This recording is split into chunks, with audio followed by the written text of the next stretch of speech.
What's good, Internet? My name is attackslug, and welcome back to WR3D 20 on the PC here today. The Fiend defending his title against Walter in New Japan. Sure, I'm just noticing my contract is 25 weeks with no creative, no health.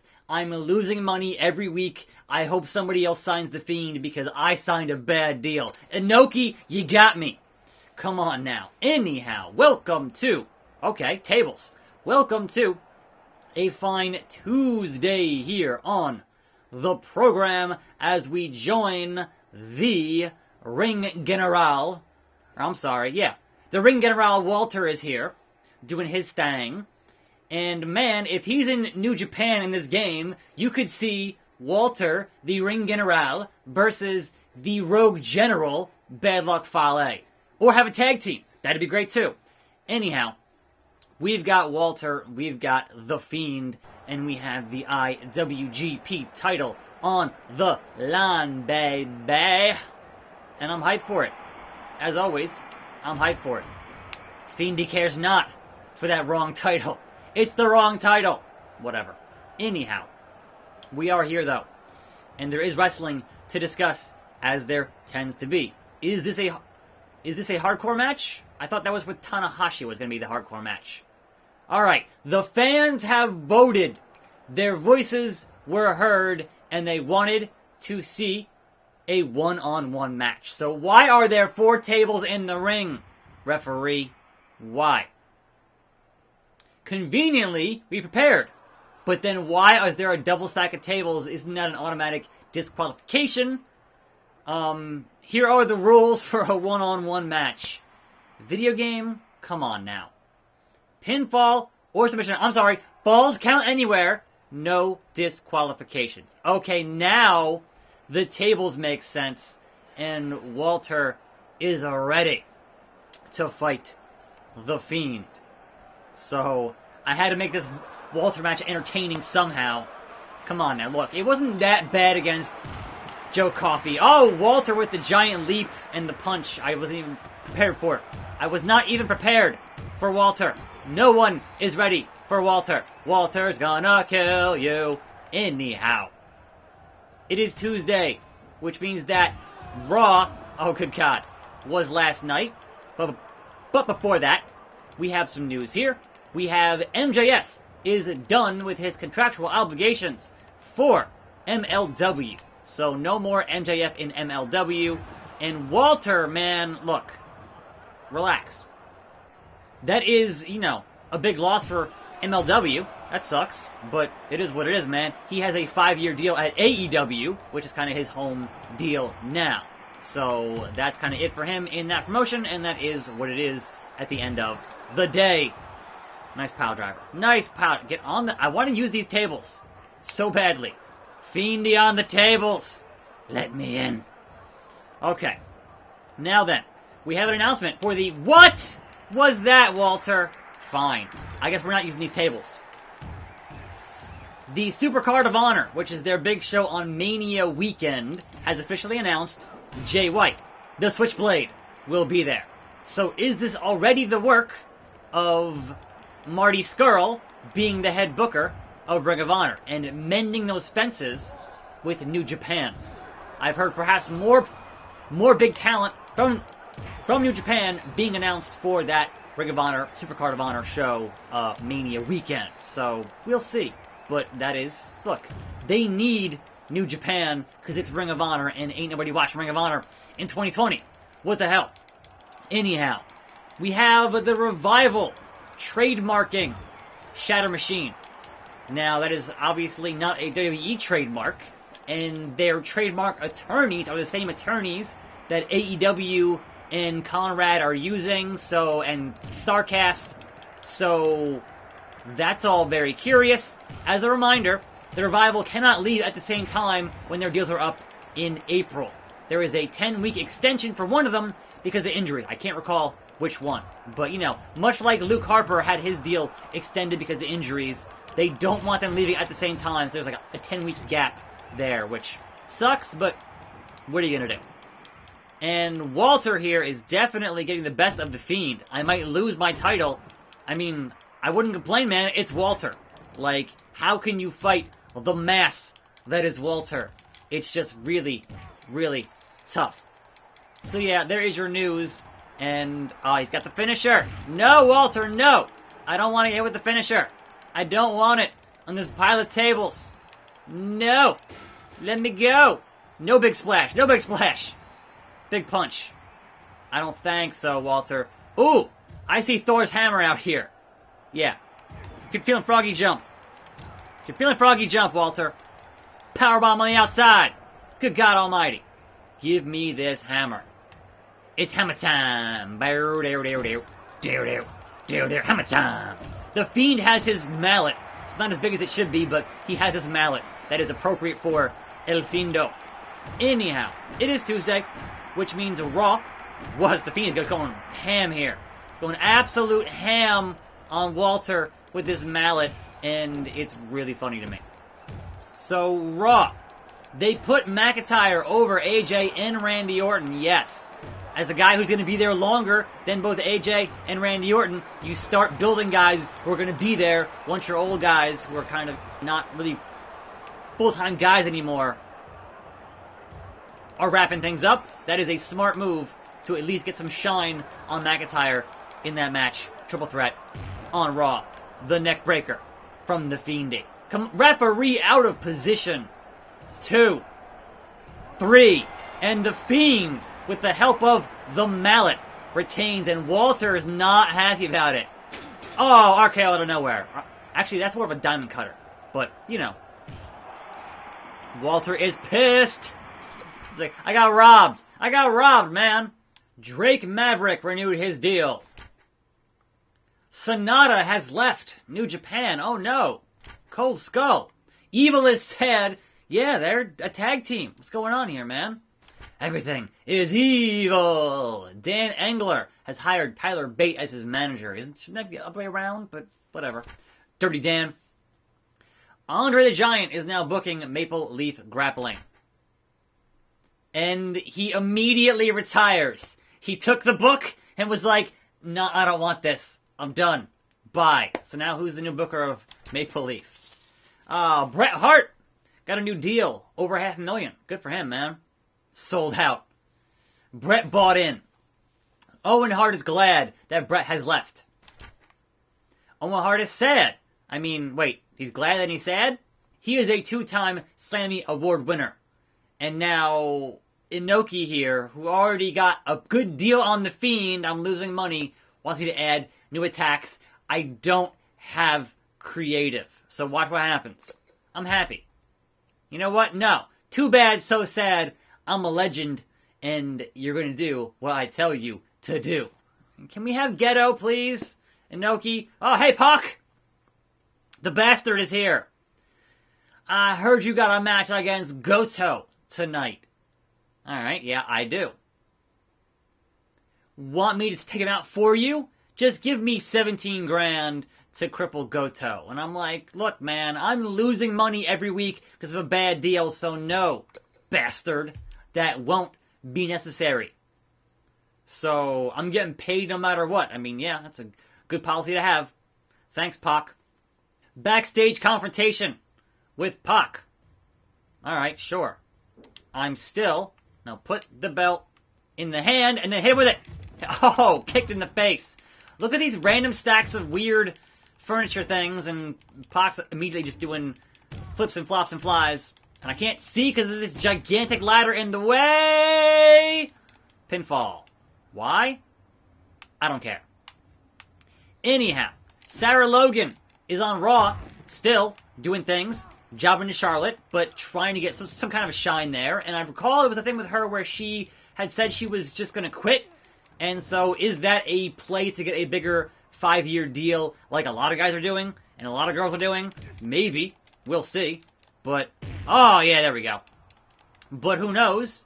In any event, she's on Raw still, so that's, you know, progress. It's not main event or superstars. So I would take being on Raw, even jobbing, over being on main event or superstars. That's just me. Anyhow, best segment of the night. Brock Lesnar and R-Truth. Like, even if you haven't seen it, just hearing the words Brock Lesnar and R-Truth in the same segment, interacting, is going to be, yeah, man. Yeah. Hell yeah. And yes, it was hilarious. And they briefly teased Brock Lesnar wanting that 24/7 title, and he didn't take... I'm like, that is a great angle. If Brock was not such a guy who didn't want to be around wrestling, how amazing would Brock as 24/7 champion be? How great would that be of people just going, actually, no, I don't want any of that. No, I'm going to go over here and not challenge Brock for that. Like, having to creatively write around Brock being 24/7 champion on his farm, like, how awesome would that be? He would never do it, but just fantasy book that in your head. That is so good. And it's a damn shame we're not going to get it. Backslide! It's not a match you can backslide in, Fiend. What are you doing here? Broke the table. I am the table! Anyhow. So there was that. The new 24/7 champion is Mojo Rawley. So he took advantage of Brock F5ing R-Truth in that segment. And sure, give Mojo something to do, I guess. Fine. And something different, because we've had so long now of Truth. And even though Truth is amazing and fantastic and everything else, like, give me something different. Being on a fly! Yeah, he squished him with his knees and he died. That boy dead. You wouldn't survive the army tank with a Ferrari engine from that high in the sky. It just wouldn't happen. Let me in. And the title defenses continue against Goto. And we're in the TNA ring for some reason. Well, alright then. Or a AAA ring. Either way, it's a weird. But that's fine. Champion out first? Come on now. Respect tradition. Champion enters last. Seriously. That's how this thing is supposed to work. Video game. Anyhow. So, they're continuing Lashley and Rusev. And so next week, we get a mixed tag match. With Lashley and Lana versus Rusev and Liv Morgan. And I don't know what the end game is for this particular angle. But man, I thought it would have been over by now. Anyway, so they had a contract signing with Becky and Asuka, and of course, Asuka had the mist. That's what she does. I must avoid the Ushigoroshi here and the GTR. Alright, careful who you associate with, Goto. Pac is a bastard. And I'm inclined to believe that his friends are bastards too. So, if I can't get my hands on him, which I just did, then I'll beat up somebody close to him. Even though he wanted to pay me to beat up... Whatever, man. Next week, we get Rey versus Andrade in a ladder match for that U.S. title. Like, look, I'm all for Rey being, you know, Rey these days, but could you try to minimize the possibility of him getting injured any further? The dude's not getting any younger. I'm just saying. And I'm sure he wants to do it, but at some point you gotta rein it in a little bit, Rey. Seriously. But, I will say, if you're gonna continue this feud between Rey and Andrade, and you don't eventually build to hair versus mask, which you should, then what are you even doing? Which is what I said last year, and it didn't happen last year. So I'm not going to get my hopes up for that. But if there is any important stipulation between these two, it should build to, that should be a WrestleMania stipulation. Mask versus hair. WrestleMania. Book it. Make it happen. Because I'm invested in that. Because you don't want to see Rey losing his mask, and you don't want to see Andrade losing his hair. So, that's just common sense, man. Anyhow, they continue Black and Murphy, right? And they continue having Aleister Black winning, but at least this time, it means something in the grander scope of what's happening on this show, which is good. Because, man, give Murphy some wins here once in a while would be nice. And Goto here might be the new, like, always the kind of guy who should be champ but is not champ, might beat me here and be the champ, because I'm so beat up from fighting the bastard backstage, so that's gonna happen. I got screwed. What else is new? But the main event, man, they booked it as a fist fight match. I think they could have had a better name for this match Because folks were like, man, it's not a fist fight. And I'm like, that's not really the point. It was basically a 6-man tag that was... But there was no counting on the falls, right? There was no standing 10 count. Which means that as long as you get your 3 opponents on the ground, then you win the match. Which is fine, but if they had called it something differently, I think it would have gotten a better reaction. Because it was a fine match. Like, it was a fine main event. But calling it that gave you a different expectation as to what it was going to be, and it wasn't what folks had expected. But the end result of this is that Buddy Murphy joins the Monday Night Messiah and the AOP in that faction. It is now a faction of 4, which means does Joe and Owens and the Big Show need a 4th friend? And who could that be? Faction warfare. I don't know, but I'm all for it. I'm all for it. So that one is going to be curious to see how it plays out. Oh my God! Death Rider! Referee! All the way out of position. I hit that amazing Death Rider, and you totally screwed me here, referee. I don't appreciate that. But still, haven't seen that Ushigoroshi or the GTR yet, so... The knee! The V-trigger. 2. Oh, flash pin. Didn't get all of it. So thankfully, this fistfight match was not a type of brawl for all. And if you don't know the history there, go look it up. It's bad. It's real bad. So you don't want a modern day brawl for all. You really don't. So it wasn't that, thankfully. It was a 6-man tag team, last man standing, essentially. But you didn't have to have that standing 10 count. Oh my God, that was something. That was a 2 count for what that was. That was a 2 count. Anyhow, so I would say generally the Paul Heyman-led Raw has been alright. Like, they've been trying things, and that's more than I can say for a lot of things happening, because man, am I tired of seeing Roman Reigns and Baron Corbin on SmackDown over and over. They've been feuding for so long. Like, do something with it. And hey, they brought back Robert Roode because he was suspended for wellness. Like, oh yeah, cool, I guess. And now they're gonna have, oh, referee. Come on now, I don't want to. No, it was not my intention to attack the official. I mean, look, it happens sometimes. So yeah, they're going to have Roman and Roode on SmackDown in a tables match this Friday. I am so not interested. I'm sure they're going to have outside interference, and we're going to see Roman go through a table. But, again, whatever, man. Kind of who cares with that whole angle. But they're keeping Roman Reigns busy, because if you put Roman in a match with The Fiend right now, people are going to turn on Roman Reigns. I think. This is my guess, anyway. But hey, we'll see.